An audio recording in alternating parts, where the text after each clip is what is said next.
नमस्कार, मेरा नाम है ओम प्रकाश यादव और आप देख रहे हैं वॉइस ऑफ रिपब्लिक। आपने वैसी कहानियां जरूर सुनी होगी बचपन में, जिसकी शुरुआत होती थी किसी गांव में एक गरीब ब्राह्मण रहता था। क्या अभी भी वही स्थिति है? आइए इस पर विस्तार से बात करते हैं और एक बहुत ही चौंकाने वाले आंकड़े आपके सामने रखते हैं कि इस देश में अपर कास्ट, ओबीसी, एससी और एसटी के हाथ में इस देश के वेल्थ का, यानी इस देश की संपत्ति का कितना प्रतिशत है। और ये आंकड़े जब आप देखिएगा तो आप चौंक जाइएगा कि आजादी के 75, 76, 77 सालों बाद इस देश में अभी भी जाति सिर्फ सामाजिक विषमताओं का नाम नहीं रहा, ये जाति आर्थिक विषमता में भी परिलक्षित होता है। मैं यहाँ किसी जातिवादी मुद्दे पर बात करने के लिए नहीं उपस्थित हुआ हूं, और जो मैं आंकड़े बताऊंगा, मेरे आंकड़े का दो आधार है। पहला आधार है, एक पेरिस में एक संस्था है, उसका नाम है वर्ल्ड इनइक्वालिटी लैब। ये एक रिसर्च सेंटर है पेरिस स्कूल ऑफ इकोनॉमिक्स में, जिसमें दुनिया भर के अलग अलग फील्ड के रिसर्चर्स रिसर्च करते हैं, और उन्होंने जो भी पब्लिश किया है रिपोर्ट, उसका नाम है वर्ल्ड इनइक्वालिटी रिपोर्ट 2023। उसके आंकड़े मैं आपको स्क्रीन पर दिखाता हूं। इस विषय पर जो मेरी वार्ता हो रही है और विवेचना मैं कर रहा हूं, उसका दूसरा आधार बिहार में जातीय गणना या जातीय सर्वेक्षण, जो भी इसको कह लीजिए, जो नवंबर 2023 में पब्लिश हुआ था, इस दोनों रिपोर्ट को मैं सिंक्रोनाइज करके आपसे बात करने का प्रयास करता हूं। पहले ये रिपोर्ट आप देखिए, जो बिहार जाति आधारित सर्वेक्षण रिपोर्ट की है। इसमें आप देखेंगे तो पाएंगे कि बिहार में सामान्य वर्ग मतलब इसमें 4 जातियां आती है: ब्राह्मण, राजपूत, भूमियार और कायस्थ। इसमें ओवरऑल 25.09 यानी 25% गरीब परिवार है, जबकि ओबीसी में, मतलब पिछड़ा वर्ग में 33.16 और अत्यंत पिछड़ा वर्ग में 33.58, अनुसूचित जाति में 42.70। जो अन्य जातियां हैं उसमें जो अपर कास्ट है उसमें सबसे ज्यादा गरीबी भूमियार जाति में बताई गई है। यादव में, जिसकी खूब चर्चा होती है, 35.87% लोग गरीब हैं। कुर्मी में ये कम है, 29.62। कुशवाहा में भी 34.22। ये आंकड़े आप देख लीजिए। इन आंकड़ों को आपने देखा हो, मैं आज आपसे बहुत जबरदस्त एक विषय पर बात कर रहा हूं और आपको यह समझाने का प्रयास कर रहा हूं कि इस देश में जाति न सिर्फ एक सामाजिक सच्चाई है विषमता का, बल्कि जाति आर्थिक विषमता की भी एक सच्चाई है। वर्ल्ड इनइक्वालिटी लैब की पूरी रिपोर्ट सार्वजनिक है, आप उसे पढ़ सकते हैं, लेकिन उसके जो रेलेवेंट पोर्शन है मैं आपको बता रहा हूं। इस देश में ओवरऑल जो आबादी है उसके हिसाब से जो नेशनल वेल्थ का डिस्ट्रीब्यूशन है वो कुछ इस प्रकार से है। इसे आप अपने स्क्रीन पर देखिए। जो अपर कास्ट है पूरे देश में, उसकी आबादी 27.2% है। बिहार में ये कम है, बिहार में ये करीब 16% है, लेकिन ये नेशनल एवरेज बताया जा रहा है 27.2%। मैं इस डिस्क्लेमर के साथ बता रहा हूं कि ये रिपोर्ट न तो मेरा है न भारत सरकार का। ये रिपोर्ट एक prestigious school of economics, Paris school of economics के रिसर्च सेंटर का तैयार किया हुआ है। तो 27.2% अपर कास्ट के हाथ में इस देश का 53.7% वेल्थ है, धन है। यानी अगर 100 रुपया है तो 100 रुपये में 53.7% धन जो है वह अपर कास्ट क्या है।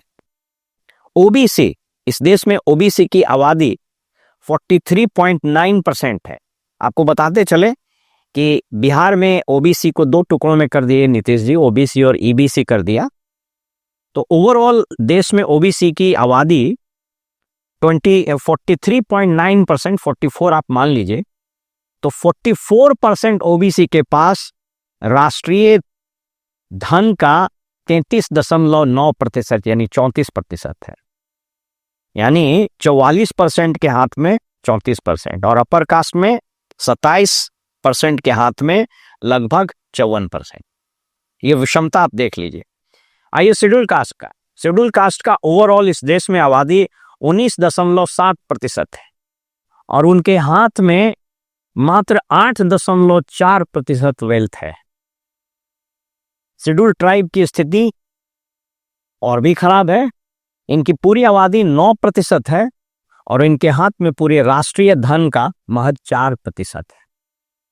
तो इस पूरे आंकड़े को जब आप देखिएगा तो पाइएगा कि अपर कास्ट को उसकी आबादी से के अनुपात में ज्यादा धन है और बाकी जातियों में आबादी के हिसाब से उनके पास कम धन है। और ये तब जब सरकारें चीख चीख करके समाजवाद, धर्मनिरपेक्षता और गरीबी दूर करने के नारे पर विगत 77-78 साल से जिंदा है। इसमें एक और मजेदार रिपोर्ट आया है। इस रिपोर्ट में कहता है कि इस देश में बिलियनर्स की संख्या जातिवार कितनी है। इसको भी अपने स्क्रीन पर देखिए।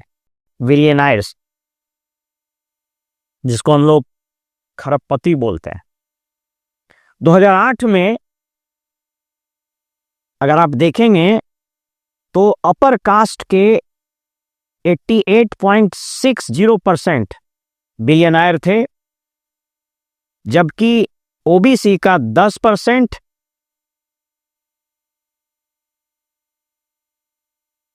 और एससी और एसटी को यदि आप मिला दें तो मुश्किल से 1%। ये अपने स्क्रीन पर आप देख लीजिए। 2022 में अपर कास्ट के 88.40% बिलियनर हैं, ओबीसी के महज 9% के आसपास बिलियनर हैं और एससी एसटी का यह घट करके 2.6%। और ये बताते चलें कि जो एससी एसटी में बिलियनर हैं उसमें अधिकांश, खास करके ट्राइबल्स में, वे हैं जो गरीबी से और सामाजिक विषमता से त्रस्त होकर के क्रिश्चियनिटी अपना लिए। और शेड्यूल कास्ट में वैसे लोग बिलियनर हैं जो राजनीति से या राजनीतिक परिवारों से अप्रत्यक्ष रूप से या प्रत्यक्ष रूप से जुड़े हुए रहे और बिजनेस में घुस गए। आप सोच करके देखिए कि इस देश के 27% अपर कास्ट की आबादी के में इस देश में जितने बिलियनर्स हैं उसमें लगभग 90% बिलियनर्स, इसको एकदम लेमन की तरह समझ लीजिए कि इस देश के 90% बिलियनर्स अपर कास्ट के हैं और रिमेनिंग 10% में ओबीसी, एससी और एसटी है। आम आदमी के रूप में इसको ये समझ लीजिए। ये आंकड़े जब आप अपने स्क्रीन पर देखेंगे तो आपको इस देश की 3 सच्चाई से रूबरू होना पड़ेगा। मैं इन सभी आंकड़ों को आपके स्क्रीन पर दिखाने का प्रयास कर रहा हूं। वो 3 कौन सी सच्चाई है? पहली सच्चाई कि इस देश में जाति एक तथ्य है, जाति एक कड़वी सच्चाई है। दूसरा तथ्य यह है कि इस देश में जाति सिर्फ सामाजिक विषमता का द्योतक नहीं है, जाति आर्थिक और शैक्षणिक विषमता का भी द्योतक है। और तीसरा तथ्य यह है कि इस देश में, इनफैक्ट दुनिया में भी, शिक्षा का आर्थिक विषमता से सीधा संबंध है। यानी जो समाज का वर्ग ज्यादा शिक्षित होगा वहां पर गरीबी उतना ही कम होगी। इन आंकड़ों को यदि आप देखिएगा और ये बिहार का जो जाति आधारित सर्वेक्षण रिपोर्ट है उसको अगर आप पढ़िएगा तो आप पाइएगा कि एससी एसटी, अति पिछड़ा और पिछड़ा में जो शैक्षणिक स्तर है, जो शिक्षा का परसेंटेज है, वो बहुत कम है। कदाचित यही कारण है कि जो लोग कम शिक्षित रहते हैं, नहीं पढ़ पाते हैं, उनमें गरीबी या आगे नहीं बढ़ने वाली जो टेंडेंसी है वो ज्यादा परिलक्षित होती है। ये 3 फैक्ट है। इस 3 फैक्ट से 3 परिणाम आप ड्रॉ कर सकते हैं। पहला परिणाम ये कि इस देश में जितनी सरकारें आजादी के बाद बनी है, वो गरीबी हटाओ, विषमता दूर करो, सामाजिक समरसता लाओ, सामाजिक इक्वलिटी लाओ, ये महज एक राजनीतिक आडंबर रहा, एक राजनीतिक रेटरिक रहा। दूसरा कि जितने भी पॉलिसीज बने, इकोनॉमिक पॉलिसीज बने, चाहे पहले प्लानिंग कमीशन के द्वारा बनाए गए या अभी नीति आयोग के द्वारा बनाए जा रहे हैं, ये सारे पॉलिसीज इस जाति और आर्थिक विषमता के संबंध को तोड़ने में सर्वथा विफल रहे। और तीसरा और अंतिम कि ये जो लोग, जो नेता ओबीसी के नाम पर, एससी एसटी के नाम पर राजनीति करते थे, ये सभी लोग एक प्री कंसीव्ड नोशन से, एक वेल प्लान्ड थॉट्स के साथ काम करते हैं कि इन लोगों को कभी भी शैक्षणिक रूप से आगे नहीं बढ़ने दिया जाए, क्योंकि अगर ये शैक्षणिक रूप से आगे बढ़ गए तो इनकी आर्थिक स्थिति ठीक हो जाएगी। जैसे आर्थिक स्थिति ठीक हो जाएगी, वैसे ही इनका वोट बैंक बिखर जाएगा। ये 3 जो इन्फेरेंस है, ये 3 निष्कर्ष हैं, इनको आप बहुत ही आसानी से निकाल सकते हैं। इसी संदर्भ में एक और चीज हम आपके साथ साझा करना चाहते हैं।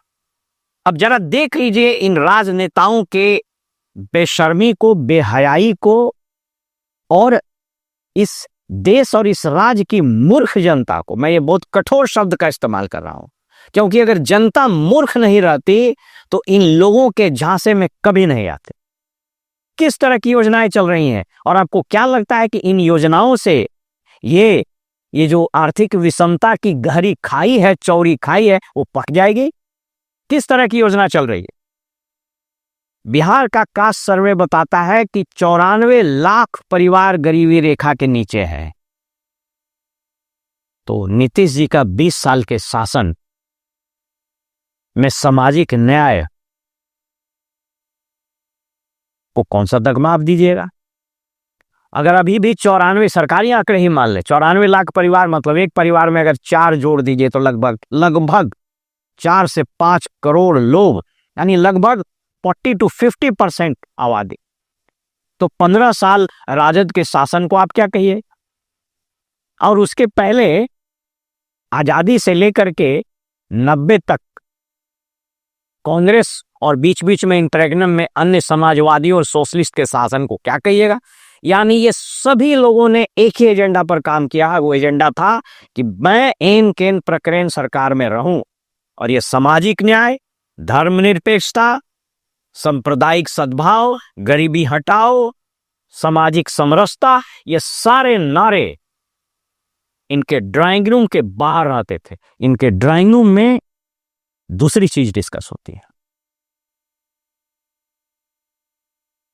दूसरी चीज, आप इनके योजनाओं को जरा देखिए।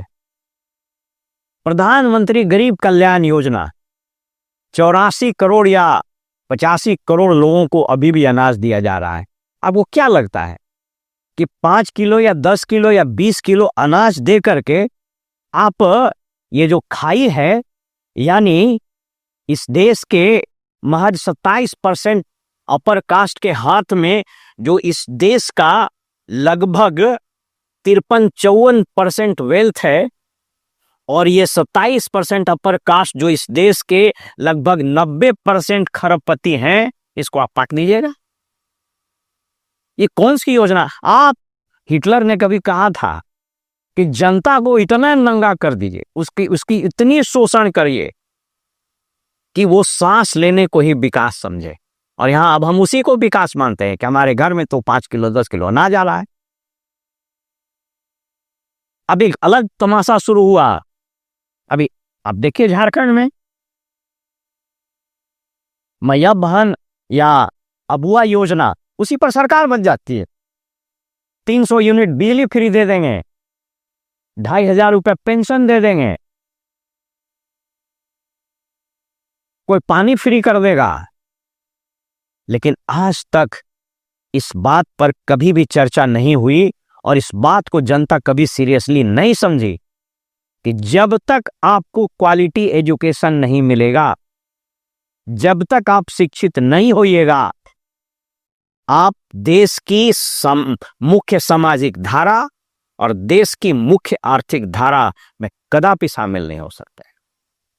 लेकिन इस मूर्ख जनता को कौन समझाए कि जैसे ही चुनाव आएगा, अभी देख लीजिए 10 महीना बचा है बिहार में, सब लोग किस पार्टी को कहिएगा, किस पार्टी को नहीं कहिएगा।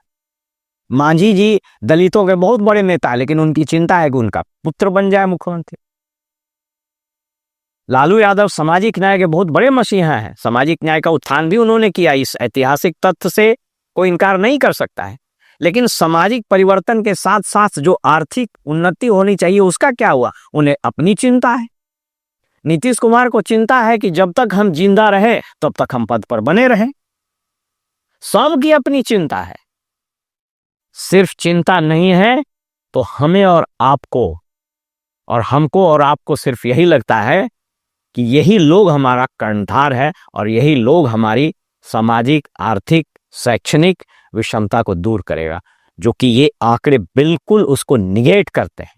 ये तथ्य बताते हैं कि चाहे वो केंद्र सरकार हो, चाहे वो राज्य सरकार हो, अगर मैं बिहार सेंट्रिक बात करूं तो यह तो बिल्कुल सर्वविदित है। आप आंख बंद करके उठा लीजिए, यहाँ आप पटना शहर में सर्वे कर लीजिए, जितने बड़े बिजनेसमैन हैं, जितना बड़ा शोरूम है, जितने बड़े रिटेल स्टोर्स हैं, जितनी बड़ी कंपनियां, वो किसके हैं? मैं किसी कास्ट पर बात नहीं कर रहा हूं, अपनी मेहनत से आगे बढ़े हैं। मैं ये नहीं कह रहा हूं कि अपर कास्ट आगे बढ़ गया तो इसमें उसको कोई दोष देना चाहिए, लेकिन मैं इस व्यवस्था की बात कर रहा हूं कि जहां 27% के हाथ में देश का 90% वेल्थ हो, इस बात से कौन इनकार करेगा कि हम पूरी तरह से फेल हुए हैं। और अगर बिहार में इसको लीजिएगा तो और उल्टा है। बिहार में तो ये 15% है। 15% अपर कास्ट के हाथ में लगभग 90% बिजनेस और वेल्थ है। और ये जो ओबीसी में भी आप देख रहे हैं, ओबीसी में भी कुछ कास्ट है, जैसे बिहार जो सर्वेक्षण बता रहा है, इसके अनुसार बनिया में गरीबी का प्रतिशत 24.62 है। सो इसको समझने की जरूरत है। और अपर कास्ट में गरीबी का प्रतिशत 23.72% है। ये सभी आंकड़े झूठ नहीं बोलते, हमेशा याद रखिए। किसी बहुत बड़े स्टैटिस्टिशियन ने कहा है, स्टैटिस्टिक्स के जानकार ने कहा है कि आंकड़े कभी झूठ नहीं बोलते, आंकड़ों का विश्लेषण झूठ बोलता है। और ये नेतागण इन्हीं आंकड़ों के विश्लेषण के मकड़जाल में देश की सारी जनता को भरमाए हुए रहती है। इसलिए चुनाव आ रहा है, जो लोग आपके पास आते हैं उनसे प्रश्न पूछिए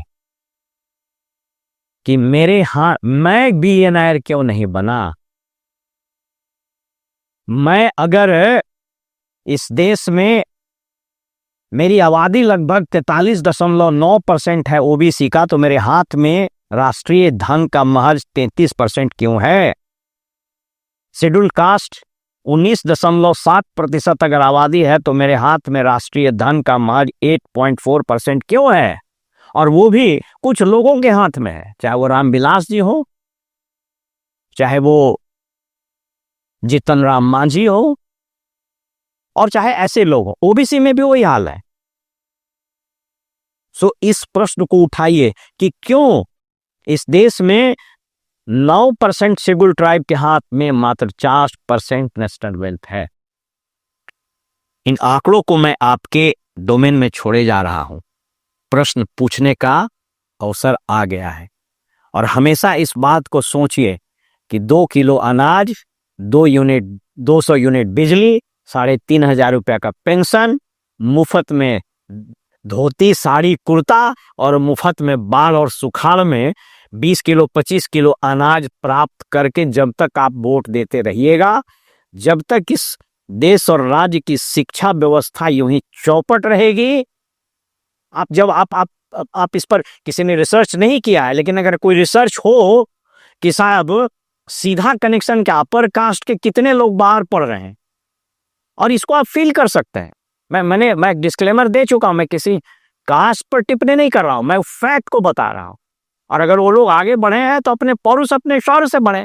सामाजिक परिवर्तन उठा के देखिए ना गांव में, आप ज्यादा नहीं 70 के दशक में जाइए, ये अपर कास्ट के हाथ में ज्यादा जमीनें थी, वो खेती करते थे, बाकी लोग उनके लिए खेती करते थे, मजदूरी का काम करते थे। ओवरऑल मैं जनरल बात बता रहा। उसके बाद उन लोगों ने पढ़ना शुरू किया तो वो खेत से निकल करके नौकरी में और दूसरे चीजों में आए, मेडिकल इंजीनियरिंग में आए। तो ओबीसी और बाकी कास्ट जो है वो जमीनों पर गया, वहां शुरुआत हो गई। उसके बाद जब ये लोग मेडिकल इंजीनियरिंग में आना शुरू किए तो ये लोग फिर एमबीए और दूसरी पढ़ाई में शुरू कर दिए, बड़े बिजनेस में चले गए। जब ओबीसी और बाकी लोग पटना यदि लोग दिल्ली चले गए, जब ये लोग दिल्ली गए तो विदेशों में चले गए। जब इन लोगों ने छोटा मोटा व्यापार शुरू किया, दिन की बड़ी इंडस्ट्रीज हो गई, बड़ी कंपनी बन गई। और ये सब तभी होता है जब आपके हाथ में शिक्षा का हथियार होता है। और हमारे राज्य की ये जो महान मुख्यमंत्री लोग, महान राजनेता लोग हैं, इन लोगों ने सिस्टमेटिकली स्टेट ओन्ड एजुकेशन को तबाह और बर्बाद कर दिया। अब जो बच्चे पढ़ भी रहे हैं, कहने को वो मैट्रिक पास कर जाते हैं, कहने को वो ग्रेजुएट हो जाते हैं, एक पन्ना लिखने नहीं आता है, फॉर्म भरने नहीं आता है। ऐसी स्थिति पैदा जानबूझ के की गई है। क्यों? क्योंकि आप ताउम्र और आपकी आने वाली पुश्तें भी इनको अपने जात के नाम पर, अपने धर्म के नाम पर, आपके रीजन के नाम पर वोट देता रहे और ये लोग आगे बढ़ता रहे, और आप इसी भीड़ में, गुर्बती में अपना जीवन गुजार दें और अपनी आने वाली पीढ़ी को भी वही गरीबी विरासत में देके यहां से चले जाए। इन्हीं प्रश्नों को आपके हवाले छोड़कर मैं आपसे विदा लेता हूं। नमस्कार।